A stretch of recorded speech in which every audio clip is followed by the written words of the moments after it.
إن الحمد لله نحمده ونستعينه ونستغفره ونعوذ بالله من شرور أنفسنا ومن سيئات أعمالنا من يهده الله فلا مضل له ومن يضلله فلا هادي له وأشهد أن لا إله إلا الله وحده لا شريك له وأشهد أن نبينا محمد عبد الله ورسوله صلى الله عليه وسلم وبارك عليه يا أيها الذين آمنوا اتقوا الله حق تقاته ولا تموتن إلا وأنتم مسلمون أما بعد فقد قال الله تبارك وتعالى في كلامه المجيد بعد أعوذ بالله من الشيطان الرجيم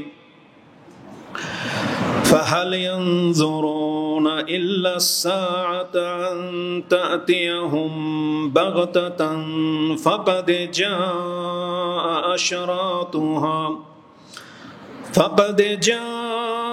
أشراطها فأنى لهم إذا جاءتهم ذكراهم وعن عبد الله عن النبي صلى الله عليه وسلم قال إنكم سترون بعدي أثرة وأمورا تنكرونها قالوا يا رسول الله فما تأمرون قال أدوا إليهم حقهم وصلوا الله الذي لكم أخرجه البخاري في كتاب الفتن ورواه الترمذي في كتاب الفتن أيضا প্রশংসা মাত্র আল্লাহ সুবহানাহু ওয়া তাআলা, যিনি বিশ্ব জগতের একমাত্র মালিক, যিনি আমাদের উপরে অনেক অনেক বেশি অনুগ্রহ করে থাকেন এবং তিনি আমাদেরকে গুমরাহির পথ থেকে সঠিক পথে রাখার জন্য বহু রকমের ব্যবস্থা করেছেন, যার মাঝে উল্লেখযোগ্য হচ্ছে কোরআনুল কারীম, যে তিনি তার পক্ষ থেকে একটি কিতাব নাজিল করেছেন এবং একজন রাসূল প্রেরণ করে আমাদেরকে সঠিক পথ দেখিয়েছেন।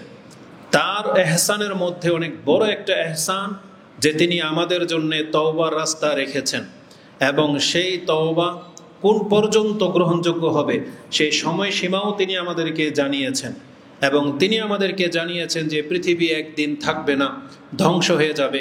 কবে সেটা ধ্বংস হবে তার আগে বহু আলামত তিনি সৃষ্টি করে রেখেছেন এবং সেগুলো কি তাও তিনি আমাদেরকে জানিয়েছেন, যাতে করে সেগুলো দেখে আমরা ঈমানকে তাজা করতে পারি এবং এগুলো দেখে যেন আমরা পরকালমুখী হতে পারি। আমরা আল্লাহ সুবহানাহু ওয়া তাআলার প্রশংসা করি, যিনি আমাদের জন্য এই ব্যবস্থা রেখেছেন। আমরা বলি আলহামদুলিল্লাহ। সালাতু ওয়াস সালাম প্রিয় নবী মুহাম্মদুর রাসূলুল্লাহ সাল্লাল্লাহু আলাইহি ওয়াসাল্লামের প্রতি, যিনি সত্য সহকারে পৃথিবীতে আগমন করেছেন। তিনি সত্য নবী ছিলেন, তার বাস্তব প্রমাণ যেমন কোরআন, তেমনি এই ভবিষ্যতে চলমান যে বিষয়গুলো ঘটে যাচ্ছে এবং তার রেখে যাওয়া ভবিষ্যৎ বাণীগুলোর সাথে যখন আপনি মিল পাবেন তখন আপনার ঈমানকে আরও দৃঢ় করতে হবে যে আমাদের সর্বশেষ রাসূল যিনি হয়ে এসেছেন তিনি যে সত্য, তার কথা যে সত্য এবং এগুলো আল্লাহর ওহী মারফত তিনি বলতেন, এগুলোর উপরে আপনার পরিপূর্ণ ঈমানকে বাড়াতে হবে। ওই নাস্তিকদের কথায়, যারা গুমরা বাতিল ফেরকা আহলে কোরআন নামে রয়েছে, তাদের কথায় আপনি ধোঁকা খাবেন না, বরং তাদের হেদায়েতের জন্য দোয়া করবেন আর আল্লাহর কাছে আশ্রয় চাইবেন এদের গুমরাহির মধ্যে যেন আমি আর আপনি না পড়ি। আল্লাহ যেন আমাদেরকে হেফাজত করেন, আমিন। তো আগামী দিনগুলোতে এই পৃথিবী বা শেষ হওয়ার সময় যত বেশি কাছাকাছি চলে আসবে, এই পৃথিবীতে বহু ব্যাপক কিছু ঘটবে এবং পরিবর্তন আপনি লক্ষ্য করতে পারবেন। এই সম্পর্কে বহু বর্ণনা আপনি কোরআন হাদিসে পাবেন। ইতিপূর্বে এই মর্মে আমরা প্রায় 13টা বক্তব্য করেছি যে কিয়ামতের কাছাকাছি সময় এই পৃথিবীতে কি রকমের বিপর্যয় আসতে পারে। তার মধ্যে একটা উল্লেখযোগ্য বিষয় হচ্ছে ফিতনা, কারণ রাসূল বলেছেন পৃথিবীতে ব্যাপক ফিতনা ছেয়ে যাবে। এই ফিতনা নিয়ে আমরা 8টা বক্তব্য করেছি। তার মাঝে উল্লেখযোগ্য সবচেয়ে বড় ফিতনা যেটা মুসলিমদের মাঝে আসবে রাসূল বলেছেন সেটা হচ্ছে আমল কমে যাওয়া। মুসলিম হওয়া সত্ত্বেও সে ইসলামের উপরে আমল করবে না, বরং তার ফরজ ইবাদত পর্যন্ত সে ছেড়ে দিচ্ছে। এটা তার ইঙ্গিত বহন করে যে পৃথিবী একেবারে তার শেষ পর্যায়ে চলে আসছে। রাসূলুল্লাহ সাল্লাল্লাহু আলাইহি ওয়াসাল্লামের বর্ণনা মতে এই পৃথিবীতে মুসলিমদের উপরে যে ফিতনা আসবে সেটা হচ্ছে আমল কমে যাওয়া, এক পর্যায়ে যে এলেম আল্লাহর পক্ষ থেকে নাজিল করা হয়েছিল সেই এলেম পর্যন্ত পৃথিবী থেকে উঠে যাবে। এটা হচ্ছে তার থেকে বড় কঠিন বিষয়। কেননা এলেম যার কাছে থাকবে সে কিছু না কিছু আমল করে, কিন্তু যার কাছে এলমই নাই তার কাছে কোনো কল্যাণকর আমল বলে কিছু পাওয়া যাবে না। তো ওইটার চাইতে এটা বেশি গুরুত্বপূর্ণ যে আমল থাকবে না এবং এলম উঠে যাবে। তৃতীয় যেই ফিতনার কথা রাসূল বলেছেন সেটা ছিল মুসলিমরাই মুসলিমের দ্বারা সবচেয়ে বেশি ক্ষতিগ্রস্ত হবে। আমরা সেই বক্তব্য করেছি। আর মুসলিমদের দ্বারা মুসলিমদের সবচেয়ে বড় ক্ষতি হলো তার জানমালের ক্ষতি। মুসলিমের মাল অর্থ সম্পত্তি বাজেভাবে গ্রহণ করে এবং মুসলিমরাই মুসলিমদেরকে হত্যা করতেছে। অমুসলিমরা যেমন হত্যা করে তেমনি অমুসলিমদের চাইতে মুসলিমরা নিজেরাই নিজেদেরকে বেশি হত্যা চালাচ্ছে বিভিন্ন স্বার্থে, বিভিন্ন কারণে। এটা রাসূলুল্লাহ সাল্লাল্লাহু আলাইহি ওয়াসাল্লামের ভবিষ্যৎবাণীর মধ্যে ছিল যে মুসলিমরাই হত্যা করবে। বরং এটা স্বয়ং আল্লাহ আমাদেরকে জানিয়েছে। রাসূলুল্লাহ সাল্লাল্লাহু আলাইহি ওয়াসাল্লাম 3টা জিনিসের দোয়া করেছিলেন যে আল্লাহ আমার উম্মতকে আপনি নূহ আলাইহিস সালামের জাতির মতো পাপের কারণে ডুবিয়ে ধ্বংস করবেন না। আল্লাহ বলছেন আমি মেনে নিলাম। বলা হয়েছে আমার জাতির উপরে আপনি পাথর বর্ষণ করে তাদেরকে হালাক করে দিবেন না, তাও আল্লাহ মেনে নিয়েছেন। বলছেন ইউসুফ আলাইহিস সালামের মতো দুর্ভিক্ষ দিয়ে আমার পুরো উম্মতকে মুসলিমদেরকে আপনি হালাক করে দিয়েন না, আল্লাহ সেটাও মেনে নিয়েছেন। এবং রাসূলুল্লাহ সাল্লাল্লাহু আলাইহি ওয়াসাল্লাম মুসলিমদের ক্ষতির সবচেয়ে বড় দিক সেটা হচ্ছে হানাহানি। আল্লাহর কাছে দোয়া করেছিলেন আমার উম্মতের মধ্যে মুসলিমরা যেন একে অপরের শত্রু না হয়ে যায়। কিন্তু আল্লাহ বলেছেন এটা হওয়ার নয়, কারণ তারা একে অপরের শত্রু হবে, এটাই হচ্ছে বাস্তব। এবং অন্যদের চাইতে তারা নিজেরাই নিজেদের ক্ষতি বেশি করবে। এই ক্ষেত্রে আল্লাহ তার দোয়াটা কবুল করেননি। বলছেন না এটা হবে না, বরং এর বিপরীত হবে, আপনার উম্মতেই একে অপরের শত্রু হবে, একে অপরকে ধ্বংস করবে। সে হাদিস আমরা আলোচনা করেছি। মুসলিমদের এই পৃথিবীর উপরে একটা বিপর্যয় হলো কিয়ামত আসার আগে অধিকাংশ মানুষ নেশাগ্রস্ত হয়ে যাবে, মানুষ নেশার দিকে ঝুঁকে যাবে, অধিক মাত্রায় তারা জেনা করবে, হত্যা এবং লুটতারাজ এগুলো সব আম হয়ে যাবে। রাসূল বলেছেন এগুলো সাধারণের মতো হয়ে যাবে। সাধারণ কি? যেটা আমরা সাধারণত করে থাকি, যেমন আমাদের ভাষায় আমরা বলি ডাল ভাত, মানে যেটা কমন জিনিস, এটা সবার তৌফিকের মধ্যে কুলায়। ঠিক পৃথিবীর মানুষ হত্যা করাটাকে এর চাইতেও সহজভাবে নেবে, কেউ কাউকে কিছু হলেই হত্যা করে দেয়। এখন আপনি দেখতে পাচ্ছেন রাসূলুল্লাহ সাল্লাল্লাহু আলাইহি ওয়াসাল্লামের যুগে রাসূলুল্লাহ সাল্লাল্লাহু আলাইহি ওয়াসাল্লামকে যারা আঘাত করেছে, হত্যা করতে চেয়েছিল, রাসূল তাদেরকে পর্যন্ত প্রতিশোধ গ্রহণ করেননি, তাদেরকে ক্ষমা করে দিয়েছেন। আর আজকে আমরা তার উম্মাহ হয়ে মাত্র 10 টাকার জন্য একজন আরেকজনকে হত্যা করে দিচ্ছি, নিজেদের অপরাধকে ঢাকার জন্য নিজের সন্তানকে হত্যা করে দিচ্ছে, সন্তান নিজের স্বার্থ হাসিল করার জন্য পিতামাতাকে হত্যা করে দিচ্ছে। তাহলে হত্যার মাত্রাটা কোন পর্যায়ে চলে আসছে? যেই ব্যক্তি তার পিতামাতা বা নিজের সন্তানকে হত্যা করতে পারে, তার কাছে অন্যের কোনো স্বার্থের ব্যাপার আসলে অন্যকে হত্যা করা এটা কোনো বড় কোনো ব্যাপার না। এই জন্য আমাদেরকে এগুলো নিয়ে ভাবতে হবে যে এগুলো হচ্ছে কিয়ামতের অনেক বড় বড় নিদর্শন, যেটা স্পষ্ট প্রকাশ পাচ্ছে যে পৃথিবী একেবারে ধ্বংসের কাছাকাছি চলে আসছে। আজকের খুতবায়ও ঠিক তেমন কিছু নিদর্শনের কথা উল্লেখ করব, যেগুলোর মাধ্যমে আপনি জানতে পারবেন যে কিয়ামত অত্যন্ত নিকটে চলে আসছে। তার পূর্বে কেন আমাদেরকে আল্লাহ সুবহানাহু ওয়া তাআলা এই কিয়ামতের আলামতগুলো সম্পর্কে বা রাসূলুল্লাহ সাল্লাল্লাহু আলাইহি ওয়াসাল্লাম আমাদেরকে কেন জানিয়েছেন, এটার উদ্দেশ্যটা কি? কি ছিল আল্লাহ সুবহানাহু ওয়া তাআলার উদ্দেশ্য? কারণ কিয়ামত একদিন না একদিন তো হবেই, আর এটা হঠাৎ করেই হয়ে যাবে। তার আগে আল্লাহ সুবহানাহু ওয়া তাআলা এই ব্যবস্থা রেখেছেন যেগুলো দেখে মানুষ বুঝতে পারবে যে কিয়ামতের দিনটা কবে। কেন? সে উদ্দেশ্যটা হচ্ছে আজকের খুতবার অনেক মুখ্য একটা বিষয়। কেননা দিন যত যাচ্ছে আমাদের সাথে একে অপরের সাক্ষাৎ হয়তো তত কমে যাচ্ছে বা কমে যাবে। পরবর্তী খুতবায় আবার এসে মিম্বরে দাঁড়াতে পারবো কিনা, আপনারা এসে খুতবা পাবেন কিনা, এর কোনো গ্যারান্টি নেই। যে কোনো সময় যে কেউ মরতে পারে, বিপর্যয় ঘটতে পারে। এজন্য এই জিনিসটা আজকে এটা আপনার কাছে তুলে ধরে রাখি যাতে করে আপনি চিন্তাশীল হন। সেটা হচ্ছে আল্লাহ সুবহানাহু ওয়া তাআলা মূলত উদ্দেশ্য করেছিলেন যে কেউ তো আছে যে রাসূলুল্লাহ সাল্লাল্লাহু আলাইহি ওয়াসাল্লামের এই সংবাদগুলোকে বাস্তবায়ন হতে দেখে তার ঈমান তাজা হয়ে যাবে। হতে পারে সে পাপ ছেড়ে দেবে, হতে পারে সে তওবা করবে। এটা ছিল আল্লাহ সুবহানাহু ওয়া তাআলার উদ্দেশ্য। যেমন এই মর্মে একটা স্পষ্ট আয়াত আমি আপনার কাছে পেশ করি, কিয়ামত সংক্রান্ত রিলেটেড। সূরা মুহাম্মদের মধ্যে রয়েছে। সূরা মুহাম্মদের 18 নম্বর আয়াতে আপনি পেয়ে যাবেন আল্লাহ সুবহানাহু ওয়া তাআলা বলছেন, ফাহাল ইয়ানজুরুন, তারা কি অপেক্ষা করতেছে ওই দিনের, কেবলমাত্র কিয়ামতের, ইল্লা সাআতা আন তা'তিয়াহুম বাগতাতা। আল্লাহ বলেছেন যে কিয়ামত যখন হঠাৎ করে চলে আসবে, এই পৃথিবীর মানুষ কি সেই দিনের অপেক্ষায় আছে যে যেই দিন কিয়ামতটা হঠাৎ করে শুরু হয়ে যাবে, আর সেই দিন তার হুঁশ ফিরবে, আর তখন সে ভালো কাজ করতে চাইবে, তখন সে তওবা করতে চাইবে। এখানে বাগতাতান শব্দটা রয়েছে, তার মানে আল্লাহ নিজেই বলছেন এই কিয়ামত হঠাৎ করে আসবে। যদিও আমরা জানি যে কিয়ামত হঠাৎ করে আসবে না। কেন? কারণ তার আগে ঈসা আলাইহিস সালাম আসবেন, ইয়াজুজ মাজুজ আসবে, দাজ্জাল আসবে, তারপরে পৃথিবীতে অনেক বেশি শান্তি শৃঙ্খলা হবে, আবার বিপর্যয় ঘটবে, আবার সৎ লোকেরা মারা যাবে। এইভাবে ঈসা আলাইহিস সালাম 7 বছর থাকবেন, তারপরে গিয়ে কিয়ামত হবে। তার মানে তো হঠাৎ করে না, এগুলো তো আমাদের জানা। কিন্তু আল্লাহ যে বলেছেন হঠাৎ করে, তার মানে হলো এটা একটা বাস্তব ঘটনা। আমি আপনাদেরকে বলি, মানুষের নির্বুদ্ধিতা বা মানুষের উদ্ধততা আপনি দেখতে পাবেন নেটে। কিছু জায়গায় আগুন লাগে, যেগুলো কেমিক্যাল বা যেটা ব্লাস্ট হয়, এরকম কিছু জায়গায় যখন আগুন লাগে, কিছু মানুষ কৌতূহলবশত সেখানেই দাঁড়িয়ে থাকে, ভিডিও করে, ক্যামেরা করে দেখে যে পরিস্থিতি কি ঘটতেছে, এগুলো দেখি। কিন্তু ওইটার মাথায় ওর কাজ করে না, যদি এটা ব্লাস্ট হয়, ফুটে, তাহলে কি অস্তিত্ব হবে, যেটা চিটাগাংয়ের একটা ঘটনায় দেখা গেছে। এক লোক ভিডিও করতেছে সেখানে দাঁড়িয়ে, আর সেগুলো যখন ভাস্ট হয়েছে, পুরো এরিয়াটা জ্বলে ছারখার হয়ে গেছে। তা আমাদের অবস্থা হচ্ছে এরকমই।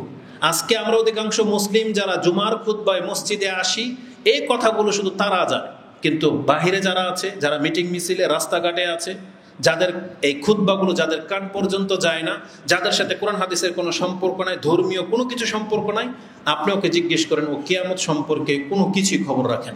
বরং ওর মন্তব্য হবে কিয়ামত হবে হবে হবে, একদিন তো হবেই কিয়ামত, এইভাবে ওর ভাষা থাকবে। কিন্তু কবে, কেন, কি করতে হবে, ওর কোনো মাথা ব্যথা নাই। তাহলে আজকে আমরা যারা এখানে উপস্থিত আছি, তারা শুধু এই বিষয়গুলো জানি যে হ্যাঁ এগুলো হাদিসে আছে, কিন্তু এই আমাদের মতো লোকগুলো কিন্তু কিয়ামতের সময় থাকবে না। এই পৃথিবীটা এমন একটা পর্যায়ে চলে আসবে, এই কথাগুলো বলার মতো লোক থাকবে না, এই কথাগুলো শোনার মতো লোক থাকবে না। কারণ তারা শুধু দুনিয়া নিয়ে ব্যস্ত থাকবে, আর ধর্মকর্ম বলে কিছু থাকবে না। আর ওই সময়টাই এমন একটা পরিস্থিতি ঘটবে যে এই যেগুলো চোখের সামনে, ঈসা আলাইহিস সালাম আসবে, দাজ্জাল আসবে, সবকিছু ধ্বংস হয়ে যাবে। একটা পর্যায়ে এই সৎলোকগুলো যখন সরে যাবে, পৃথিবীতে এমন একজন ব্যক্তি থাকবে না যে এগুলো নিয়ে চর্চা করবে। তখন মানুষ তার ব্রেন থেকে, স্মৃতি থেকে এগুলো সব গায়েব হয়ে যাবে, তারা ভাববে না কোনো কিছু নিয়ে। আর তখনই হঠাৎ করে যখন কিয়ামত চলে আসবে বা পূর্ব দিক থেকে সূর্য উঠে যাবে, ওই মুহূর্তগুলোর মধ্যে মানুষ সব থেকে নিজেকে নিয়ে ব্যস্ত থাকবে, মানে দুনিয়া নিয়ে ব্যস্ত থাকবে। রাসূলুল্লাহ সাল্লাল্লাহু আলাইহি ওয়াসাল্লাম সেই বর্ণনাগুলো কি বলেছেন, যে একজন কাপড় বিক্রেতা কাপড় খুলে দিয়ে কাস্টমারকে দেখাবে, সে সেটাকে ফোল্ডিং করার সময় পাবে না। একজন কৃষক তার গরুগুলোকে খাবার দেওয়ার জন্য তার চারির মধ্যে সে খাদ্য বলতে থাকবে, ওই মুহূর্তে শুনবে সে পশ্চিম দিকে কিয়ামত হয়ে গেছে। একজন কৃষক তার ফসল উঠিয়ে নিয়ে আসার কাটার আগেই সে শুনবে যে কিয়ামত হয়ে গেছে বা পশ্চিম দিকে সূর্য উঠে গেছে। আর ওটাই কিয়ামতের সবচেয়ে বড় নিদর্শন বলা হয়েছে। তারপর আর তওবা গ্রহণযোগ্য হবে না। তারপরে কতদিন পৃথিবী বাকি থাকবে হালাক হওয়ার জন্য সেটা আল্লাহ ভালো জানে। তবে সূর্য পূর্ব দিক পশ্চিম দিক থেকে উঠে গেলে বলা হয়েছে যে আর তওবার রাস্তা বাকি থাকবে না। তাহলে আমরা সেটাকে সর্বশেষ আলামত হিসেবে ধরতে পারি। যদিও হাদিসের বর্ণনার মধ্যে কিছু ইখতিলাফ দেখা যাচ্ছে যে না, তারপরে আগুনের ব্যাপার আসবে বা পশু কথা বলবে, এগুলো কোনটার পরে এটা নিয়ে অনেক দ্বিমত আছে। তো আলা কুল্লি হাল, আল্লাহ সুবহানাহু ওয়া তাআলা আমাদেরকে বলেছেন তারা কি সেই দিনের অপেক্ষায় আছে যখন কিয়ামতটা হঠাৎ করে চলে আসবে আর তারা তার পরপরই ঈমান নিয়ে আসার চেষ্টা করবে। আল্লাহ সুবহানাহু ওয়া তাআলা বলেন এটা যে হওয়ার না, তখন তিনি বলেছেন ফাকাদে জাআ আশরাতুহা, বরং কিয়ামতের বহু নিদর্শন তো ইতিমধ্যে প্রকাশ ঘটেই গেছে। এটা হলো আজকের আলোচনার আমাদের মূল বিষয়। কিন্তু এই মুহূর্তের যে উদ্দেশ্য নিয়ে বক্তব্যটা করতেছি, এটার অংশটা এখন শুরু। আল্লাহ বলেছেন ফাআন্না লাহুম ইযা জাআতহুম যিকরাহুম, তখন কি ফায়দা হবে যখন তারা উপদেশ গ্রহণ করবে, কিয়ামত যখন শুরু হয়ে যাবে। মানে আলামত যখন সর্বশেষ পশ্চিম দিক থেকে সূর্য উঠে গেল, ধরেন পশু কথা বলতেছে, এটা সবার কাছে প্রকাশ পেয়ে গেল, পূর্ব দিক থেকে উত্তর দিক থেকে আগুন বেরিয়ে গেল, ধেয়ে নিয়ে যাচ্ছে, তখন আল্লাহ বলতেছেন ফাআন্না লাহুম যিকরাহুম, তাদের এই উপদেশ গ্রহণ করা তাদের কি কাজে আসবে? তার মানে আল্লাহ সুবহানাহু ওয়া তাআলা বলতে চাচ্ছেন, যেই দিন কিয়ামতের সর্বশেষ ঘন্টাটা বেজে যাবে, তখন পৃথিবীর মানুষ আল্লাহর প্রতি ঈমান আনবে এবং ভালো কাজ করতে চাইবে, কিন্তু আল্লাহ বলেছেন তাদের আর কোনো কাজে আসবে না। তাহলে এই যে কথাটা আল্লাহ যে বলেছেন, ফাআন্না লাহুম ইযা জাআতহুম যিকরাহুম, কিয়ামতের সেই নিদর্শন চলে আসলে তাদের উপদেশ গ্রহণ করার কি কাজে আসবে? তার মানে আল্লাহ চাচ্ছেন তার আগেই যেন আমরা উপদেশ গ্রহণ করে নিই। এই জন্য আমি আমার এবং আপনাদের উদ্দেশ্যে বলতে চাই, কিয়ামতের আলামত সম্পর্কে, কোরআন হাদিসের উপদেশগুলো সম্পর্কে যে উপদেশ নিচ্ছেন, তার লাইফটা এতদিন খুব খারাপভাবে চলেছে। সালাত পড়তেন না, হারাম খেতেন, হারাম রিলেশনের সাথে ছিলেন, কিন্তু বক্তব্যের মাধ্যমে, কোরআন হাদিসের মাধ্যমে আপনি নিজেকে পরিবর্তন করে নিলেন, দাঁড়িয়ে রেখে নিলেন, টাকনার উপরে প্যান্ট উঠে নিলেন। মানে যখন যেটা জানতেছেন মেনে নিচ্ছেন, আপনি জেনে নেন আপনি হলেন সেই ব্যক্তি যার উদ্দেশ্যে আল্লাহ সুবহানাহু ওয়া তাআলা এই কিয়ামতের আলামতগুলো রেখেছেন। কারণ আল্লাহ সুবহানাহু ওয়া তাআলা বাংলাদেশকে, আমাদেরকে কেন পাপের কারণে হালাক করে দেয়নি? হতে পারে আমাদের মতন ব্যক্তিরা। কারণ এই হালাকটা যদি আজ থেকে 40 বছর আগে হয়ে যেত, 20 বছর আগে যদি হয়ে যেত, তাহলে আমি আর আপনি হেদায়েত পেতাম না। কারণ আপনারা হেদায়েত পেয়েছি হয়তো 10-20 বছর হয়েছে মাত্র। আমরা সালাত আদায় করতেছি মাত্র 10 বছর হয়েছে হয়তো। তাহলে 10 বছর আগে যদি আল্লাহ সুবহানাহু ওয়া তাআলা পাপের কারণে বাংলাদেশটাকে হালাক করে দিতেন, তাহলে আমাদের মতন ব্যক্তিরা হয়তো নামাজি হওয়ার চান্স পেতাম না। এটা আল্লাহর অনেক বড় অনুগ্রহ যে হাজার পাপের মাঝেও আল্লাহ যখন কোনো জাতিকে ছাড় দিয়ে দেয়, তার মানে আপনার কাছে মনে হয় এত জুলুম করার পরে এরা টিকে কিভাবে আছে, কিন্তু আল্লাহর উদ্দেশ্য হচ্ছে আপনি। কারণ আল্লাহ যদি এদের কারণে হালাক করে দেয়, তখন আযাবটা শুধু তাদের উপরে আসবে না। যদি ভূমিকম্প আসে, ঘূর্ণিঝড় আসে, কোনো শত্রু যদি চেপে যায়, বেছে বেছে কি খারাপদেরকে মারবে? বরং আপনাকে আমাকে মারা হবে। আমি আর আপনি এই বিল্ডিং এর নিচে চাপা পড়ে মরে যাব। তাহলে আজকে এই বিল্ডিং টিকে আছে হয়তো আপনার আমার হেদায়েতের জন্য। ওই পাপের কারণে ধ্বংস হচ্ছে না, এটার মূল কারণ হচ্ছেন আপনি। অতএব যারাই হেদায়েতের পথ গ্রহণ করে নিচ্ছেন, আপনি আল্লাহর শুকরিয়া আদায় করেন যে আল্লাহ আপনাকে হেদায়েত করার জন্যই হয়তো এগুলোর ব্যবস্থা রেখেছেন। তাই আমরা বলি আলহামদুলিল্লাহ। তো রাসূলুল্লাহ সাল্লাল্লাহু আলাইহি ওয়াসাল্লামকে জানানো হয়েছে, ফাকাদ জাআ আশরাতুহা, কতক নিদর্শন তো চলে আসছে, সেই নিদর্শনগুলো দেখে আমাদেরকে এখন শিক্ষা নিতে হবে, উপদেশ নিতে হবে। আসুন আমি আপনাদেরকে দেখাই যে কিয়ামতের কতক নিদর্শন যে চলে আসছে এই সম্পর্কে কোরআন হাদিসে কি আছে। বলেছিলাম যে ইতিপূর্বে আমরা আলোচনা করেছি বহু নিদর্শন নিয়ে।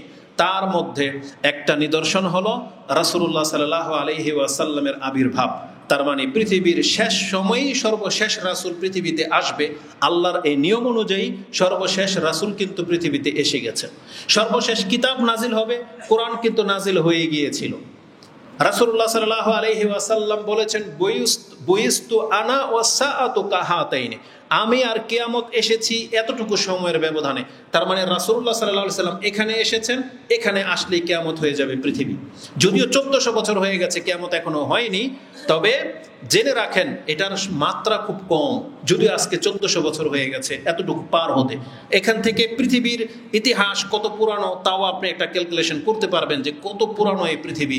তবে পৃথিবীর একেবারে শেষ প্রান্তে আমরা এসেছি, যেটা রাসূলুল্লাহ সাল্লাল্লাহু আলাইহি ওয়াসাল্লাম বলেছেন যে আমার আবির্ভাব মানে আমি শেষ নবী হয়ে এসেছি, এটাই হচ্ছে কিয়ামতের আলামত। এবং রাসূলুল্লাহ সাল্লাল্লাহু আলাইহি ওয়াসাল্লাম বলেছেন, শুধু আমার আশাটা কিয়ামত না, বরং আমার মৃত্যুটা হবে কিয়ামতের আলামত। যেদিন আমি মরে যাব, তোমরা অ্যালার্ট হয়ে যাবে যে পৃথিবী আর বেশি দিন বাঁচবে না, পৃথিবী আর বেশি দিন টিকবে না। রাসূলের মৃত্যুটাকে রাসূলুল্লাহ সাল্লাল্লাহু আলাইহি ওয়াসাল্লাম কিয়ামতের আলামত বলেছেন। সেই হাদিসও আমরা বলেছি, যেটা আপনি বুখারী এবং মুসলিমে হাদিস পেয়ে যাবেন। বুখারীতে হাদিসটি কিতাবুল জিজিয়ার মধ্যে রয়েছে, 3176 আপনি পাবেন, যেখানে আউফ ইবনু মালিক কালা আতাইতুন নবী সাল্লাল্লাহু আলাইহি ওয়াসাল্লাম, আমরা রাসূলুল্লাহ সাল্লাল্লাহু আলাইহি ওয়াসাল্লামের কাছে এসেছি। এটা হচ্ছে গাজওয়াতে তাবুকের যুদ্ধের দিন। সেই সময় রাসূল কথা বলেছিলেন, ফাকালা ইহফাজ, তোমরা গণনা করে রাখো, খিলালান সিত্তাম বাইনা ইয়াদাই সাআ, আমার এবং কিয়ামতের মাঝে 6টা জিনিস স্পষ্ট প্রকাশ পাবে। এই 6টা জিনিস হইলেই তোমরা বুঝে নিবা যে কিয়ামত অত্যন্ত কাছে চলে আসছে। তার একটা হলো ইহদাহুন্না মৌতি, রাসূল বলেছেন আমার মৃত্যুটা হলো কিয়ামতের একটা আলামত। তাহলে আজ থেকে 1400 বছর পূর্বে রাসূলুল্লাহ সাল্লাল্লাহু আলাইহি ওয়াসাল্লামের ইন্তেকাল হয়ে গেছে। এখন আপনি কি মনে করেন যে আল্লাহর কতদিন বাঁচিয়ে রাখবেন এই পৃথিবীকে, যেখানে তার শ্রেষ্ঠ রাসূল, সবচেয়ে প্রিয় ব্যক্তিকে আল্লাহ সুবহানাহু ওয়া তাআলা মেরে দিয়েছেন। এই পৃথিবীকে আল্লাহ সুবহানাহু ওয়া তাআলা বেশি দিন রাখবে না। শুধু আমাদের হেদায়েতের কারণেই হয়তো পৃথিবী এতদিন টিকে আছে। এই হেদায়েতের রাস্তা যখন আমরা এক এক করে ছেড়ে দেব, তখন পৃথিবী ধ্বংসের দিকে যাবে। তাহলে এই হাদিস প্রমাণ করে যে রাসূলের মৃত্যুটাও ছিল কিয়ামতের একটি আলামত। আল্লাহ বলেছে না, ফাকাদে জাআত আশরাতুহা, যে কতক নিদর্শন চলে আসছে, তার মানে শেষ নবীর আগমন, শেষ নবীর ইন্তেকাল। এবং কোরআনে আল্লাহ বলেছেন চাঁদ দ্বিখণ্ডিত হয়ে যাওয়া, এটাও তো কিয়ামতের একটা আলামত ছিল, যেটা আল্লাহ কোরআনের আয়াত নাজিল করে দিয়ে আমাদেরকে জানিয়েছেন, যেটা আপনি সূরা কামারের মধ্যে পাবেন। আল্লাহ বলেছেন ইকতারাবাতিস সাআতু ওয়ানশাক্কাল কামার, কিয়ামত তো অত্যন্ত নিকটে চলে আসছে। এই যে দেখো যে চাঁদ দ্বিখণ্ডিত হয়ে গেছে, তার মানে এগুলো হচ্ছে পাস হয়ে গেছে, যে কিয়ামতের আলামত যে প্রকাশ পেয়ে গেছে, এগুলো হচ্ছে তার জ্বলন্ত প্রমাণ। এভাবে বহু নিদর্শন প্রকাশ পাবে বা পাচ্ছে। কিন্তু এখন প্রশ্ন হলো, এগুলো জানার পরে আমাদের অন্তরের কি অবস্থা? কোনো কি পরিবর্তন হচ্ছে বা আমরা কি পরিবর্তন দেখতে পাচ্ছি? এটা হচ্ছে আজকের এই বক্তব্যের ভূমিকার মূল অংশ, যে এই নিদর্শনগুলো বর্ণনা করার পেছনে আল্লাহর কি উদ্দেশ্য ছিল। আল্লাহ বলেছেন যাতে করে তারা উপদেশ গ্রহণ করে। এখন আমরা যারা এগুলো শুনতে পাচ্ছি, তারা এগুলোকে উপদেশের হিসেবে নিচ্ছি কি নিচ্ছি না, এটা হচ্ছে দেখার বিষয়। এই জন্য বলেছি, যারা উপদেশ নিচ্ছেন তার মানে আপনি আল্লাহর প্রশংসা করতে হবে, কারণ আপনাকে আল্লাহ সুবহানাহু ওয়া তাআলা হেদায়েত করার জন্যই এগুলো বহাল রেখেছেন। এখন আসুন, কিন্তু অধিকাংশ মানুষ কিন্তু এই মুখী না, অধিকাংশ মানুষ হচ্ছে গাফেল। তাই আল্লাহ সুবহানাহু ওয়া তাআলা কোরআনের আরেকটা আয়াতে, সূরা আম্বিয়ার প্রথম আয়াত, যেটা 21 নম্বর সূরার প্রথম আয়াত, তাতেও আপনি দেখতে পাবেন যে আল্লাহ সুবহানাহু ওয়া তাআলা কিয়ামতের ঘোষণাটা এভাবে দিচ্ছেন, ইকতারাবা লিন্নাসি হিসাবুহুম ওয়া হুম ফি গাফলাতিন মুরিদুন। মানুষের হিসাব নিকাশের সময় অত্যন্ত কাছে চলে আসছে, অথচ মানুষ এখন পর্যন্ত গাফিলতিতে মুখ ফিরিয়ে আছে। তারা পিঠ ফিরে অন্যদিকে চলাচল করতেছে, অথচ তার হিসাব নিকাশের সময় অত্যন্ত কাছে চলে আসছে। তাহলে এটা হচ্ছে আমাদের বাস্তব নমুনা। তো যারা এই কথাগুলো শুনেন, শোনার পরে যদি নিজের মধ্যে পরিবর্তন আনতে পারেন, তাহলে আপনি হবেন জিতে যাওয়া ব্যক্তি, সৌভাগ্যবান ব্যক্তি। আল্লাহ যেন আমাদেরকে তাদের অন্তর্ভুক্ত করেন, আমিন। অতএব কল্যাণ হবে যদি আমরা এই কাজগুলোকে, এই কথাগুলোকে নিয়ে ভাবি এবং নিজের মধ্যে আমরা বাস্তবতার সাথে মিলিয়ে একিনের সাথে যেন বিশ্বাস করি যে রাসূলুল্লাহ সাল্লাল্লাহু আলাইহি সাল্লাম সত্য নবী এবং পরকাল সত্য বিচার হবে। পরকালের প্রতি ঈমান ছাড়া কোনো ব্যক্তি নিজেকে সৎ করতে পারবে না। আজকে যারাই পরকাল এবং আল্লাহ সম্পর্কে উদাসীন, বিচারের মাঠে দাঁড়াতে হবে এই সম্পর্কে যত বেশি গাফেল, তত বেশি পাপী বা তত বেশি জালেম। তখন এই ব্যক্তির কাছে হক না হক বলে কিছু নেই, হালাল হারাম বলে কিছু নেই। কারণ আমাদের বাংলাদেশে এমন একটা পরিস্থিতি, বা পুরো বিশ্বে, পুরো পৃথিবীর শাসন ব্যবস্থা এমন একটা পর্যায়ে চলে আসছে, সেখানে ন্যায়ের সাথে বিচার করা হয় না, সেখানে ইসলামের মানদণ্ডে বিচার করা হয় না। এজন্য আপনার পাপ সম্পর্কে আপনাকে সঠিক বিচার করা হবে, পৃথিবীর একজন শাসকও নাই। এজন্য যদি পাপ থেকে বাঁচতে হয়, জুলুম থেকে বাঁচতে হয়, তাহলে আল্লাহর ভয় আর পরকালের বিচারের ভয় ছাড়া কোনো ব্যক্তি এখন আর সৎ হইতে পারবে না, কারণ শাসন ব্যবস্থা নাই। রাসূলুল্লাহ সাল্লাল্লাহু আলাইহি ওয়াসাল্লাম এবং খোলাফায়ে রাশিদিনের যুগ যতদিন পর্যন্ত ছিল, সেখানে একটা ন্যায় বিচার হতো। তার ভয়ে অনেকে পাপ থেকে বেঁচে থাকতো, জুলুম থেকে, হত্যা থেকে বেঁচে থাকতো, কিন্তু সেই বিচার তো এখন নাই। এখন যারা পাপ থেকে বেঁচে আছেন, এটা নিছক আল্লাহ সুবহানাহু ওয়া তাআলার ভয়, পরকালের বিচারের ভয়, অথবা সমাজের কাছে, সমাজের চোখে লাঞ্ছিত, অপমানিত হওয়ার ভয়ে শুধু বেঁচে আছেন। কিন্তু যারা সমাজের ধার ধারে না, যাদের অগাধ টাকা আছে, যারা জেনা করলেও বলার কেউ নাই, যারা মদ খেয়ে নিচ্ছে, যাদের সেই রকমের রাস্তা সবকিছু খোলা আছে, তাদের কাছে এগুলো ডাল ভাত। হত্যা করে যারা শেল্টার পাচ্ছে, যাদের নেতৃস্থানীয় ব্যক্তি আছে, প্রশাসন যাদেরকে সাপোর্ট করে, তাদের দ্বারা হত্যা হয়ে যাচ্ছে যখন তখন। তার মানে এখন যদি এগুলো থেকে বাঁচতে চান, তাহলে পথ একটাই, আল্লাহর প্রতি ভরসা, আল্লাহর প্রতি ভালোবাসা, আল্লাহর প্রতি ঈমান, এবং পরকালে আল্লাহর সামনে দাঁড়াতে হবে। এই ভয় নিয়ে আপনাকে বাঁচতে হবে, তাহলে আপনি লোভ, হিংসা, বিদ্বেষ, পাপ থেকে বেঁচে থাকতে পারবেন, নাহলে বিকল্প আর কোনো পথ নাই। তো এবার আসুন, আপনার অন্তরের ভিতরে সেটা কিভাবে জাগাবেন, তার প্রথম কাজ হলো আপনাকে আমাকে আল্লাহর কাছে দোয়া করতে হবে যে আল্লাহ, তুমি আমার অন্তরের ভিতরে ভয় ঢেলে দাও। কারণ এমন কিছু স্পষ্ট নিদর্শন শোনার পরে, জানার পরে আমাদের অন্তর যখন আল্লাহর দিকে ঝুঁকতেছে না, পাপ থেকে আমরা তওবা করতেছি না, তার মানে আমাদের অন্তরের ভিতরেই সমস্যা। এটা আল্লাহকে ভয় পায় না। যেই কারণে রাসূলুল্লাহ সাল্লাল্লাহু আলাইহি ওয়াসাল্লাম তিনি অধিকাংশ সময় যে দোয়া করতেন তিনি বলতেন আল্লাহুম্মা আতি নাফসি তাকওয়াহা, আল্লাহ তুমি আমার নাফসের ভিতরে তাকওয়া ঢেলো। আল্লাহর ভয় যদি কারো অন্তরে না থাকে কোনো বক্তব্য তাকে শুধরাতে পারে না। এজন্য আল্লাহর ভয় আগে অন্তরে জাগান। এজন্য কোরআন হাদিসে সব থেকে বেশি কিন্তু আল্লাহর ভয়টাকেই পেশ করা হয়েছে। এটা ইসলামের প্রথম যুগের দাওয়াত এবং এটাই হচ্ছে ইসলামের সর্বশেষ দাওয়াত এবং রাসূলুল্লাহ সাল্লাল্লাহু আলাইহি ওয়াসাল্লামের জবান থেকে বের হওয়া সর্বশেষ উপদেশ। রাসূলুল্লাহ সাল্লাল্লাহু আলাইহি ওয়াসাল্লাম ইন্তেকালের সময় তো প্রথম এই কথাটাই বলেছিলেন, ইত্তাকিল্লাহ আসসালাত আসসালাত ইত্তাকিল্লাহ ফীমা মালাকাত আইমানুকুম, তোমরা আল্লাহকে ভয় করো দাস দাসীর ক্ষেত্রে। তো এই যে আল্লাহকে ভয় করো, এটা ছিল রাসূলুল্লাহ সাল্লাল্লাহু আলাইহি ওয়াসাল্লামের সর্বশেষ নসিহা। কারণ এটা ছাড়া কোনো ব্যক্তি সঠিক পথ পাবে না, এটা ছাড়া কোনো ব্যক্তি থেকে আপনি সেফ না। তা সে আপনার সাথে দুর্নীতি করবে, সে লুটতারাজ মিথ্যা বলবে, জুলুম করবে, যার মধ্যে আল্লাহর ভয় নাই। এজন্য আল্লাহর ভয়টা বেশি জরুরি। এজন্য আপনাকে আমাকে নিজে থেকে দোয়া করতে হবে, আল্লাহুম্মা আতি নাফসি তাকওয়াহা। আর আমরা বলবো আল্লাহুম্মা আতি নুফুসানা তাকওয়াহা, আল্লাহ আমাদের প্রত্যেকের অন্তরের ভিতরে আল্লাহ তুমি ভয় ঢেলে দাও। ওয়াজাক্কিহা আনতা খায়রু মান যাক্কাহা, আল্লাহ তুমি আমাদের অন্তরগুলোকে পবিত্র করে দাও, নিশ্চয়ই তুমি উত্তম পবিত্রকারী। এজন্য আল্লাহর কাছে দোয়া করতে হবে। এই হাদিসটি আপনি মুসলিমে দোয়ার অধ্যায় পেয়ে যাবেন 6799।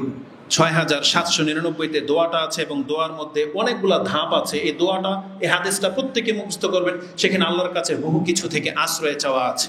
সেখানে অপারগতা, দুঃখ বেদনা, দুঃখ কষ্ট, দুশ্চিন্তা সবকিছু থেকে আশ্রয় চাওয়া আছে। যে রাসূলুল্লাহ সাল্লাল্লাহু আলাইহি ওয়াসাল্লাম তিনি আশ্রয় চাইতেন, আল্লাহুম্মা ইন্নী আউযু বিকা মিন হাম্মি ওয়াল হুজন ওয়াল আজজি ওয়াল কাসাল ওয়াল জুবনি ওয়াল বুখল ওয়া গালাবাতিদ দাইন ওয়া কাহালির রিজাল। এই কথাগুলো সেখানে আছে যে আল্লাহ আমি অপারগতা থেকে, অন্যের প্রভাবিত হওয়া থেকে, অন্যকে ভয় পাওয়া থেকে, কাপুরুষতা থেকে, বিপদ আপদ, দুশ্চিন্তা সব কিছু থেকে আশ্রয় চাওয়ার কথা আছে। এই হাদিসটা মুখস্থ করে নেবেন। যে হাদিসে অন্তরের রোগের কথাও আল্লাহ সুবহানাহু ওয়া তাআলা উল্লেখ করেছেন, যেটা আপনি 6799-তে পেয়ে যাবেন। তার মানে আজকের বক্তব্যের মূল বিষয় হচ্ছে অন্তর। আপনাকে অন্তরচক্ষু দিয়ে রাসূলুল্লাহ সাল্লাল্লাহু আলাইহি ওয়াসাল্লামের এই বাণীগুলো কোরআন হাদিসকে মিলাতে হবে এবং প্রেক্ষাপটের সাথে যদি মিলে যায় তাহলে আপনাকে আমাকে দেরি করা মোটেও উচিত না, এখনই তওবা করে আল্লাহর রাস্তা ধরে নেওয়া উচিত। এবার আসুন আমি আপনাকে রাসূলুল্লাহ সাল্লাল্লাহু আলাইহি ওয়াসাল্লামের আরও কিছু নিদর্শনের কথা বলি, যে তিনি যে ভবিষ্যৎবাণীগুলো করেছেন এগুলো বাস্তবতার সাথে কতটা মিলে যাচ্ছে। আজকের খুতবার এটাই হলো শুরু। সেটা হচ্ছে রাসূলুল্লাহ সাল্লাল্লাহু আলাইহি ওয়াসাল্লাম বলেছেন, তোমরা যারা জ্ঞানী আছো, কিয়ামত কবে হবে জানতে চাও, তাহলে একটা পৃথিবীর দৃষ্টান্ত তোমাদেরকে বলে দিই, সেটা হলো যখন সবাই ধনী হয়ে যাবে। কিয়ামতের একটা লক্ষণ হলো পৃথিবীর অধিকাংশ মানুষ তারা মালামাল হয়ে যাবে, তারা ধন সম্পদশালী হয়ে যাবে, তারা অভাবী থাকবে না। রাসূল সাল্লাম বলেছেন তাদের অধিকাংশরাই হচ্ছে পয়সা সম্পত্তির মালিক হয়ে যাবে। এটা হচ্ছে কিয়ামতের একটা আলামত। কারণ একটা সময় ছিল পৃথিবীর হাতে গোনা কিছু মানুষ পয়সাওয়ালা ছিল, সচ্ছল ছিল, কিন্তু আপনি দেখতে পাচ্ছেন এগুলো প্রায় দেশের বিলিনিয়ার যাদেরকে বলা হয়, এদের সংখ্যা অনেক। এটা শুধু আজকে অস্ট্রেলিয়া, জার্মান, ফ্রান্স আর আমেরিকা না, সৌদি আরবের দুবাই, কাতার, কুয়েত সমস্ত রাষ্ট্রের অধিকাংশ মানুষই পয়সাওয়ালা এবং বাংলার জমিনেরও বহু মানুষ আজকে পয়সাওয়ালা হয়ে যাচ্ছে। পৃথিবীতে গরিবের সংখ্যা দিন দিন কমে যাচ্ছে। এটা হচ্ছে কিয়ামতের একটা লক্ষণ। রাসূলুল্লাহ সাল্লাল্লাহু আলাইহি ওয়াসাল্লাম বলেছেন, লা তাকুমুস সাআতু হাত্তা ইয়াকসুরা ফীকুমুল মাল। কিয়ামত যতদিন পর্যন্ত তোমাদের সম্পদের সংখ্যা বেড়ে না যাবে, আর শুধু বেড়ে যাবে, রাসূল বলেছেন ফায়াফিদ, সেটা উপচে পড়বে। তার মানে এত বেশি সম্পত্তি তার হয়ে যাবে, তার ব্যাংক ব্যালেন্স অনেক রিজার্ভ দেখা দেবে এবং সেটা সে বিভিন্ন কাজে ব্যবহার করবে, সেটা খরচ করার মতো জায়গা থাকবে না। আজকে পৃথিবীতে কত সম্পত্তির মানুষ মালিক হয়ে গেছে যে টিকটকার, সে রাস্তায় রাস্তায় মানুষকে জিজ্ঞেস করে আমাকে চিনো, আমার চ্যানেল সাবস্ক্রাইব করা আছে, যদি বলে হ্যাঁ, তাকে $100 দিয়ে দিচ্ছে, 1000 লাখ ডলার দিয়ে দিচ্ছে, আইফোন দিয়ে দিচ্ছে। সে শুধু তাকে চিনে কিনা, তার কাছে কত টাকার মালিক সে তার পুরো গাড়ির ভিতরে ডলার নিয়ে ঘুরে এবং রাস্তাঘাটে যাকে তাকে জিজ্ঞেস করে সে ডলার দিয়ে দেয়। এটা কিসের আলামত? তার মানে সে অগাধ টাকার মালিক। এগুলো তার ধান্দা, এগুলো তার ফেমাস হওয়া, এগুলো তার পয়সা ইনকামের একটা রাস্তা। কিন্তু তার কাছে এত অঢেল আছে বিধায় সে লুটায়। তা আজকে পৃথিবী ওই দিকে যাচ্ছে। আমরা আমাদের দেশের মধ্যে এরকম কম মানুষ নাই কিন্তু যারা খাদ্যের নামে, যারা ভ্রমণ প্রিয়, তারা কত টাকা খরচ করে পৃথিবীতে ভিজিট করে, ভ্রমণ করে, আপনি তাদের জীবন সম্পর্কে জানলে আশ্চর্য হয়ে যাবে। যদিও এখন পর্যন্ত আপনি আর আমি সেই টাকার ছোঁয়া পাইনি, কিন্তু রাসূলুল্লাহ সাল্লাল্লাহু আলাইহি ওয়াসাল্লামের ভবিষ্যৎবাণী মতে দুনিয়াবি যতজন ব্যক্তি আছে তারা দেখবেন সবাই পয়সাওয়ালা হয়ে যাচ্ছে। শুধু আপনি আর আমি তো যেহেতু ইসলাম পালন করি, হালালের উপরে টিকে আছেন বিদায় আপনি এখন পর্যন্ত সে নাগাল পাচ্ছেন না, কিন্তু পৃথিবী ওই দিকে যাচ্ছে। তো রাসূলুল্লাহ সাল্লাল্লাহু আলাইহি ওয়াসাল্লাম বলেছেন ফায়াফিদ, এই সম্পদ একবার উপচে পড়বে, প্রত্যেকটা রাষ্ট্র ধনী রাষ্ট্র হিসেবে মানে প্রকাশ পাবে। এবং রাসূল কি বলেছেন, হাত্তা ইউহিম্মা রাব্বুল মাল, একজন অর্থ সম্পত্তিওয়ালা মালিক এই ব্যক্তি চিন্তায় পড়ে যাবে মাই আকবালু সাদাকাতাহু, যে আজকে আমি যে যাকাত দেব, সাদাকা দেব, এটা কে গ্রহণ করবে। আজকে আমরা আপনাদের কাছ থেকে সাদাকা চেয়ে বেড়াই মসজিদ মাদ্রাসা করার জন্য, আর এটাকে উপমা পেশ করা হয় হুজুরদের আর কাজ কি, তারা তো এই মানুষের কাছ থেকে নিয়ে খালি মসজিদ আর মাদ্রাসা করবে, এটাই, তাই না? আর এই কাজটা যদি সে স্বেচ্ছায় করে দিত, আমাদেরকে হাত পাতার প্রয়োজন ছিল?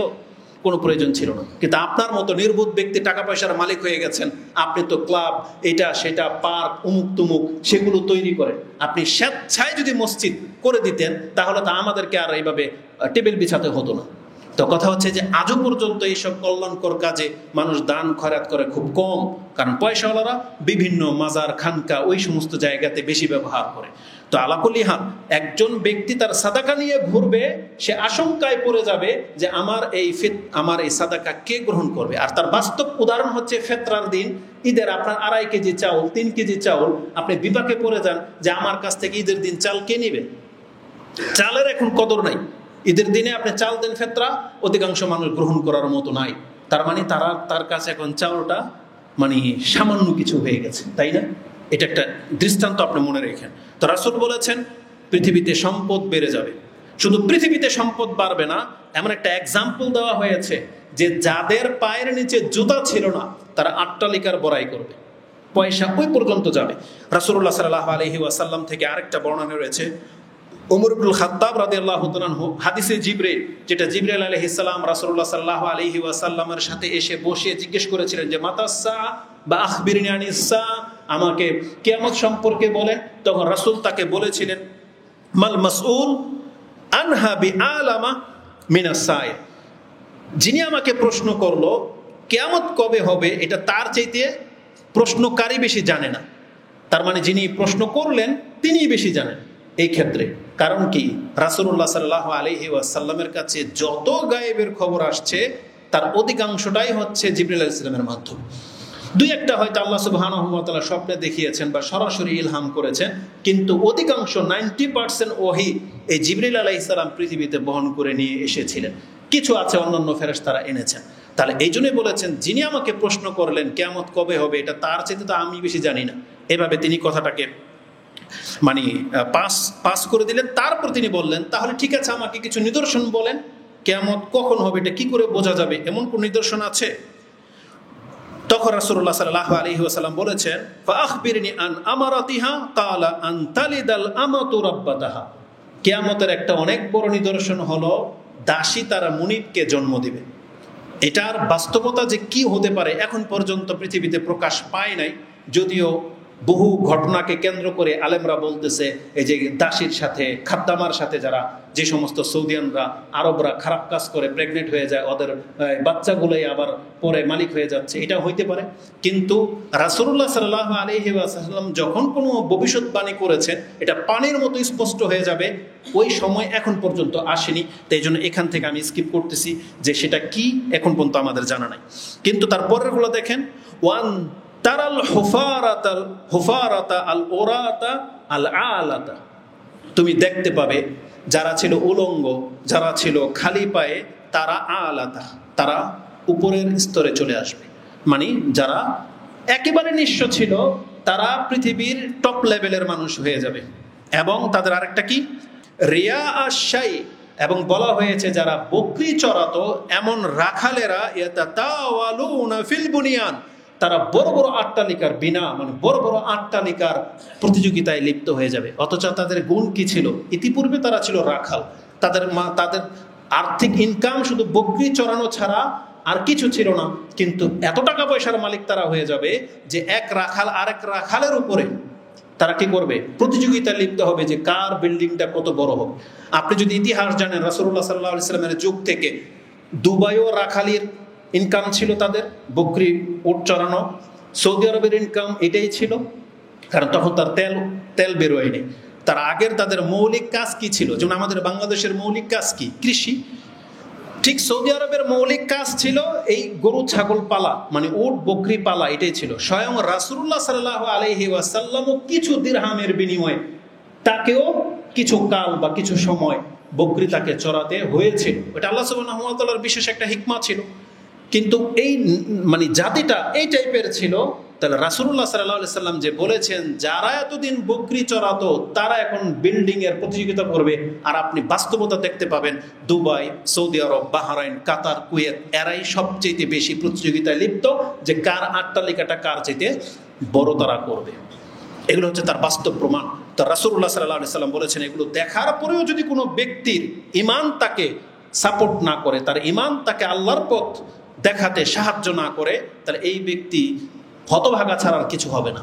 এই জন্য প্রতিযোগিতা দেখে আপনি আমোদ প্রমোদ করবেন না, বরং রাসূলুল্লাহ সাল্লাল্লাহু আলাইহি ওয়াসাল্লামের প্রতি ঈমান আরো বাড়িয়ে দিবেন যে এই ঘটনাটা যেটা আজকে 2025 বা আগামীতে ঘটবে, এটা রাসূল আজ থেকে 1400 বছর আগে তাকে আল্লাহ দেখিয়ে দিয়েছিলেন এবং তিনি আমাদেরকে সতর্ক সাবধান করেছেন। তার মানে এগুলো তো কিয়ামতের আলামত, এগুলো আপনাকে এইভাবে নিতে হতো, কিন্তু আপনি বরং তাদের মতোই হইতে চাচ্ছেন যে আমিও এরকম কিছু হব। তো রাসূল বলেছেন যারা বকরি চড়াতো তারা একে অপরের এই বিল্ডিং বানিয়ে তারা প্রতিযোগিতা করবে। মুসলিমের আরেকটা বর্ণনায় রয়েছে, এটা মুসলিমের 1 নম্বর হাদিস যেটা এখন বললাম। বুখারীর 4777 আপনি পাবেন ওয়াইজা কানা আল হুফাতুল উরাতু রুউসান নাস, এই ভাষায় আছে যখন তুমি দেখবে যারা একেবারে নিঃস্ব, মানে এখানে কাপড়হীন জুতাহীন কাকে বলা হয়েছে? যারা ছিল সমাজের একেবারে নিঃস্ব শ্রেণীর মানুষ।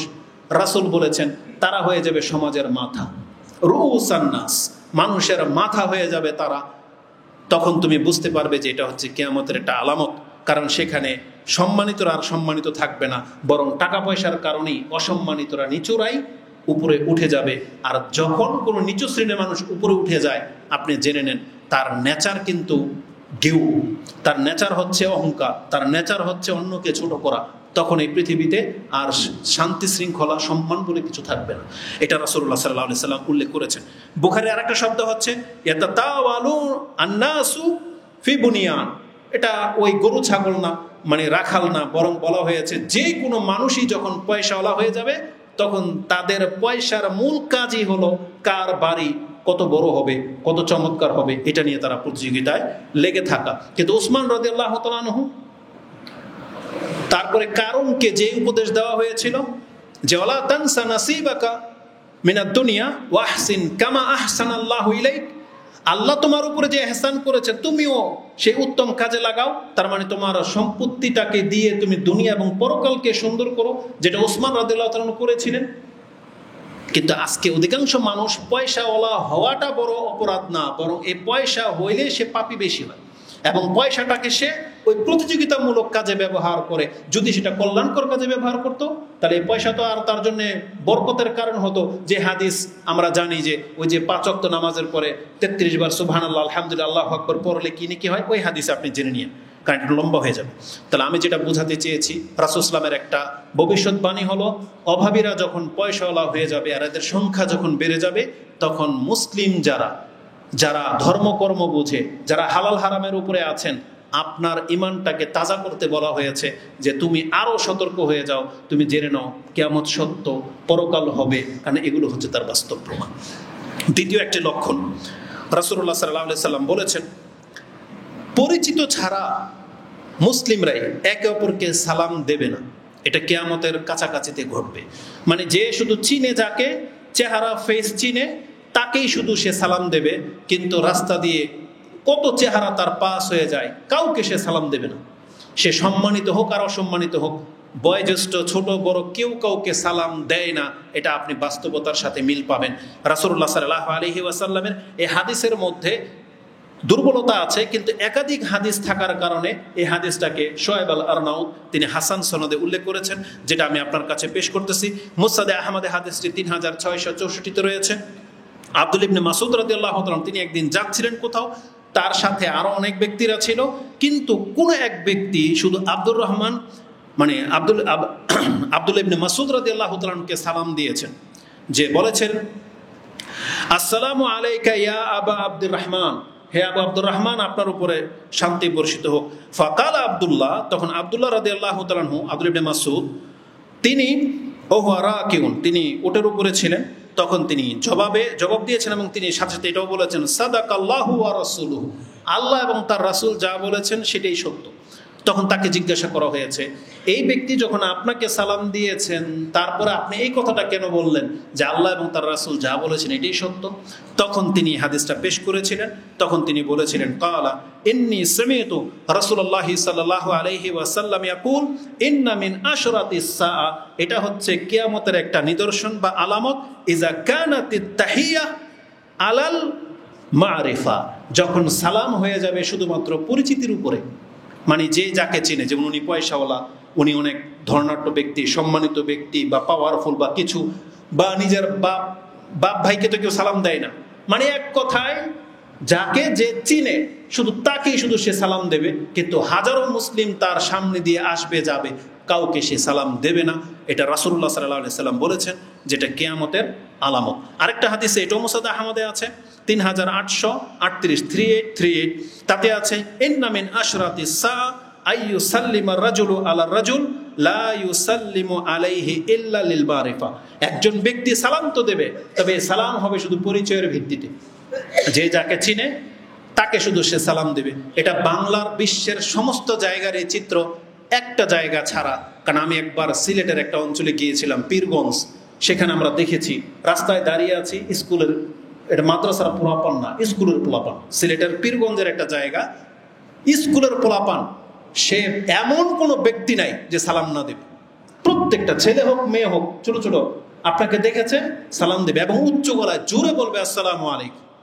এই জিনিসটা শুধু আমি বাংলার জমিনের সিলেটের পীরগঞ্জের এলাকায় পেয়েছি, আর বাকি আপনি আমার ঘর বলেন, আপনার ঘর বলেন, আপনার সমাজ বলেন, এমন একটা ডিস্ট্রিক্ট দেখাইতে পারবেন না যেখানে এইভাবে সালামের প্রচলন আছে। তো রাসূলুল্লাহ সাল্লাল্লাহু আলাইহি সাল্লাম বলেছেন কিয়ামতের পূর্বে পরিচিতি ছাড়া একজনকে দেখা হলেই যে সালাম দেবে এই প্রথা উঠে যাবে। অথচ আপনাকে কিন্তু ইসলাম শিক্ষা দিয়েছে, ইসলামের সবচেয়ে বড় সৌন্দর্যতাই কিন্তু এটা যে একে অপরকে খাওয়াবে, একে অপরকে সালাম দেবে, সে চিনুক আর নাই চিনুক। আর হাদিস বুখারীতে আছে, রাসূলুল্লাহ সাল্লাল্লাহু আলাইহি ওয়াসাল্লাম তিনি বলেছেন, একজন ব্যক্তি বলছেন আন্না রাজুলান সাআলান নবী সাল্লাল্লাহু আলাইহি ওয়াসাল্লাম আইয়ুল ইসলামে খায়র, ইসলামের কোন জিনিসটা সবচেয়ে উত্তম, মানে আমি যে ইসলামের কোন আদবটা নিজের মধ্যে নিব যেটা সবচেয়ে উত্তম আমল হিসেবে গণ্য হবে, তখন ইসলামের আদব সম্পর্কে রাসূল বলেছেন তুতিমুত তাআম, ইসলামের সবচেয়ে বড় সৌন্দর্যতা আদব হলো একজন আরেকজনকে খাওয়াবে। তুতিমুত তাআম, খাদ্য খাওয়ানো, এটা ইসলামের অনেক বড় একটা সৌন্দর্যতা। ওয়া তাকরাউস সালাম আলা মান আরাফতা ওয়া মান লাম তারিফ, এবং সালামের প্রচলন ঘটানো, তুমি তাকে চিনো আর নাই বা চিনো, এটা হচ্ছে ইসলামের সবচেয়ে বড় সৌন্দর্যতা। তার মানে একজন ব্যক্তি মুসলিম, সে অপর মুসলিমকে দেখা মাত্রই সালাম দেবে, এটাই হচ্ছে ইসলামের আদব। কিন্তু সেই আদব আমরা অধিকাংশ মুসলিমরা ইসলাম থেকে নেইনি। এই হাদিস ইমাম বুখারী রাহিমাহুল্লাহ তিনি তার কিতাবুল ফিতনার অধ্যায়ে 12 নম্বরে এনেছেন, যে ফিতনা যেটা, যে মুসলিমকে সালাম দেবে না শুধু পরিচিতি ছাড়া, তাহলে এটা একটা ফিতনা, যেটা কিয়ামতের একটা আলামত।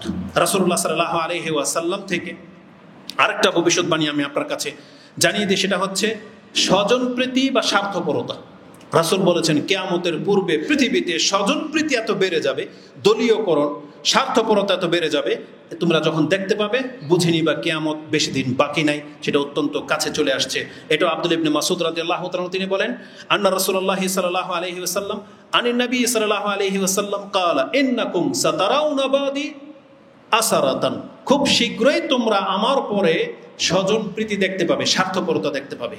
আসারাতান তার মানে যে যাকে চিনে, স্বার্থের যার সাথে স্বার্থ আছে তাকে প্রাধান্য দেওয়া হবে, এটার সম্প্রীতি বেড়ে যাবে। ওয়া উমুরান তুনকিরুনাহা, আর এমন কিছু ঘটবে পৃথিবীতে শাসকদের দ্বারা, নেতৃস্থানীয় ব্যক্তিদের দ্বারা, যেটা তোমরা পছন্দ করবে না। তুনকিরুনাহা, তোমরা এটাকে ঘৃণা করবে। তখন এই পরিস্থিতি যখন হবে, সাহাবায়ে কেরাম বলতেছেন কালু ফামা তা'মুরুনা ইয়া রাসূলুল্লাহ, এমন পরিস্থিতি যদি আমাদের সময় ঘটে আমরা কি করব? তখন রাসূল বলেছেন, কালা আদ্দু ইলাইহিম হাক্কাহুম ওয়াসালুল্লাহ আল্লাযী লাকুম। নেতৃস্থানীয় ব্যক্তি বা দায়িত্বশীল ব্যক্তি যদি তোমার হকের ক্ষেত্রে জুলুম করে, তোমাকে প্রাধান্য না দেয়, তোমাকে মূল্যায়ন না করে, তাহলে তোমার করণীয় হলো তার কাছ থেকে নেতৃত্ব ছিনিয়ে নেওয়া না, তার যেটা হক তুমি দিয়ে দাও। যেমন নেতৃস্থানীয় ব্যক্তিদেরকে সম্মান করা, এটা তাদের হক, সে যত বড় খারাপ ব্যক্তি হোক না কেন, সে স্বৈরাচার ধরেন কিন্তু মুসলিম, তাহলে তাকে সালাম দেওয়া, সে আসলে তাকে রেসপেক্ট করা, এটা তার হক। রাসূল বলেছেন তাকে তার হকটা দিয়ে দাও। আর তোমার হক কি? তোমার হক ছিল যে তোমাকে সে ন্যায্য বিচার দেবে, তোমার যে রাষ্ট্রীয় অধিকার আছে সেটা তোমাকে দিবে, তোমার পারিশ্রমিক দিবে, তোমাকে সম্মানিত করবে। এখন রাষ্ট্রের নায়করা দিবে না আপনাকে, আপনি যেহেতু তার দলের না, দিল না আপনাকে। আপনি বিচারে গেছেন, আপনাকে পাত্তা দিল না পুলিশ অফিসার, ডিফেন্সের কেউ আপনাকে খোঁজ খবর রাখলো না। রাসূল কি বলেছেন? তুমি এখন বিদ্রোহ করবে না, বরং সালুল্লাহ আল্লাযী লাকুম, তোমার যে হক, তোমার যে প্রাপ্যটা, সম্মানটা ছিল, এটা তুমি আল্লাহর কাছে চেয়ে নাও। তার মানে তারপরও মুসলিমদেরকে বলা হয় নাই তুমি এটার লিগে সংগ্রাম করবে, তুমি তাদের বিট্রে করবে, তুমি রাষ্ট্রের খেলাফ চলে যাবে, এটা বলা হয় নাই। রাষ্ট্রের নায়ক যদি জালেমও হয়, তারপরে বলা হয়েছে তোমার বহু অধিকার সে লঙ্ঘন করবে, গ্যাস যাবে তাদের দলের লোকের দিকে, পেনশন পাবে তারা, ভাতা পাবে তারা, তোমার কোনো খোঁজখবর রাখা হবে না। তুমি তার বিট্রে করো না, বরং তুমি তার নিয়ম অনুযায়ী তার হকটাকে পুরো করে দাও। তোমার যেটা হক তুমি সেটা আল্লাহর কাছে চেয়ে নাও। কত বড় কথা বলেছেন! এটা করলে একটা দেশের শৃঙ্খলা বজায় থাকবে। হ্যাঁ, আমি আর আপনি লাঞ্ছিত হব, অনেক ঘাটতি থাকবে, কিন্তু এই শৃঙ্খলা বজায় থাকবে, এটার বেনিফিট অন্যরা পাবে, এবং কিয়ামতের মাঠে আমি আমার ধৈর্যের পরীক্ষার কারণে আল্লাহর কাছে সম্মানিত হতে পারবো। কারণ রাসূল বলেছেন তোমরা ধৈর্য ধারণ করো, ইসবিরু হাত্তা তালকাউনা ইলাল হাউদ, আমার সাথে হাউজে কাউসারের মিলিত হতে চাইলে তুমি ধৈর্য ধারণ করো। তার মানে ইসলামের উপরে কায়েম থাকো, তুমি অন্যের হক নষ্ট করবে না, তোমার হক নষ্ট করবে সেটা কিয়ামতের মাঠে বুঝতে পারবে। তাহলে আজকে মুসলিমরা, আমরা যারা দিন শিখতেছি, তারা যদি এগুলো না গ্রহণ করি, আমরাও যদি রাস্তায় নেমে যাই, আমরাও যদি বিট্রে করি, তাহলে এই ভোগান্তি, এই মেম্বরে বলেছিলাম যখন এই যে রাষ্ট্রের মধ্যে বিশৃঙ্খলা শুরু হয়েছিল, তখন এই মেম্বরে বলেছিলাম এটা কোনো হক পথ হতে পারে না। তখন আমাদেরকে অনেকে গালাগালি করেছে, মেরেই দিবে, এমনও ধমকি দিয়েছে, রাজনীতি পেঁচাল পারবেন না, বা আপনারা নির্বোধ, বোঝেন না, ওই সরকারের দালাল, বহু কিছু বলেছেন। এই ফিতনা কিন্তু থামেনি, বরং দিন দিন বাড়তেছে। রাষ্ট্র কোন দিকে যাচ্ছে এগুলোর জিম্মেদার আপনারা, দায়ী হচ্ছেন আপনারা। কারণ যারা এই ধরনের এই নোংরা গণতন্ত্রের সাথে লিপ্ত আর তাদের সাথে আতাত করে চলেন, আপনারা প্রত্যেকটা ব্যক্তি হচ্ছেন এই দেশকে ফাসাদের মধ্যে ডুবিয়ে দেওয়া ব্যক্তি। আপনি প্রকাশ্য মনে করতেছেন যে আপনি কোনো কিছু করেন নাই, বরং আপনার এই সাপোর্ট, আপনার এই তাদের সাথে অংশ নেওয়া, এটা অনেক বড় ফাসাদ, যেটা ইসলামকে নষ্ট করে দিচ্ছে। এই জন্য এখনো সময় আছে, কোরআন হাদিসের দিকে ফিরে আসেন এবং রাসূল সাল্লাল্লাহু আলাইহি ওয়াসাল্লামের যে দিক নির্দেশনা সেটাকে মেনে নেন। আমাদের কথা মানতে বলতেছি না, রাসূল বলেছেন তুমি তোমার হক তোমার রবের কাছ থেকে নাও, তারা তোমার হক দিলে দেখ, না দিলে না দেখ, কিন্তু একজন মুসলিম যেইভাবে থাকা উচিত, একজন মুসলিমকে সেইভাবে থাকতে হবে, আল্লাহর দ্বীনকে পালন করতে হবে। এটা আমাদেরকে দিক নির্দেশনা দিয়ে দেওয়া হয়েছে। এই হাদিস বুখারীতে রয়েছে 70-52 পাবেন, তিরমিজিতে হাদিসটি 2189 রয়েছে। আর একটা ইঙ্গিত দিয়ে দিই যে কিয়ামতের আলামতের, যে আপনার ঈমান তাজা হয়ে যাবে। রাসূল বলেছেন কিয়ামতের আলামত হলো বাজার, মার্কেট, এটা হাতের নাগালে চলে আসবে। এটা অত্যন্ত হাতের, ঘরে ঘরে ঢুকে যাবে বাজার। আজকে দেখেন নেটের মাধ্যমে, নেট অনলাইন বিজনেস যারা করে তারা ঘর থেকেই বিজনেস খুলে বসে আছে, বরং আপনার বিল্ডিংয়ের নিচেই দোকান, আপনার বিল্ডিংয়ের নিচেই বাজার। রাসূলুল্লাহ সাল্লাল্লাহু আলাইহি ওয়াসাল্লাম বলেছেন বাজার অত্যন্ত হাতের নিকটে চলে আসবে, এটা যে কিয়ামতের আলামত। আবি হুরায়রা আন রাসূলিল্লাহি সাল্লাল্লাহু আলাইহি ওয়াসাল্লাম ক্বালা ইউশিকু আল্লা তাকুমুস সাআ, আমি যেটা সন্দেহ করি যে কিয়ামত খুব নিকটে চলে আসছে, তার আলামত কি তোমরা দেখতে পাবে, তা অতদিন পর্যন্ত আসবে না হাত্তা ইউকবাদুল ইলম উঠে না যাবে, ওয়া তাজহারুল ফিতান, ফিতনা প্রকাশ না পাবে, ওয়া ইউকসারুল কাযিব, মিথ্যা বেড়ে যাবে, ওয়া ইয়াতাকারাবু জামান, সময় সংকীর্ণ হয়ে যাবে, ওয়া তাতাকারাবা আল আসওয়াক, বাজারগুলো বাসার একেবারে নিকটে চলে আসবে, মানে শহরের একেবারে নিকটে চলে আসবে বাজার। আর আপনারা দেখতে পাচ্ছেন মানুষ শখ করে আজকে বাজারে বসবাস বেশি করে। যেখানে মার্কেট এরিয়া সেখানে মানুষের বসবাস সবচেয়ে বেশি, কারণ এখানে মজা লাগা, রং তামসা সব হয়। কিন্তু আপনি একবারও বুঝতে পারতেছেন না যে এটা আপনার ইমানের জন্য বড় খাতরা, আপনাকে দুনিয়াবি করে দিচ্ছে এই বাজার সমাজ, এই মার্কেট এরিয়া, যেখানে ফিতনা ফাসাদ সব সময়, উন্মুক্ত নারী, মিউজিক, লাইটিং সব কিছু জেগে থাকে, রাতের 12টা 1টা পর্যন্ত দোকান খোলা থাকে, আর আপনি সেই শহর কেন্দ্রিক বসবাস করার ইচ্ছা পোষণ করতেছেন। অথচ রাসূল বলেছেন ওয়াতাতাকারাবা আল আসওয়াক ওয়া ইউকসার আল হারাজ, কিলা ওমাল হারাজ, বলছে আল কিতাল আল কাতল। সেটা আমরা জানি যে হারাজ বেড়ে যাবে, হত্যা বেড়ে যাবে। এই হাদিসটি ইমাম ইবনু হিব্বান তার সহিহ সনদে বর্ণনা করেছেন 6718, এবং মুসনাদে আহমদে হাদিসটি 10724 রয়েছে।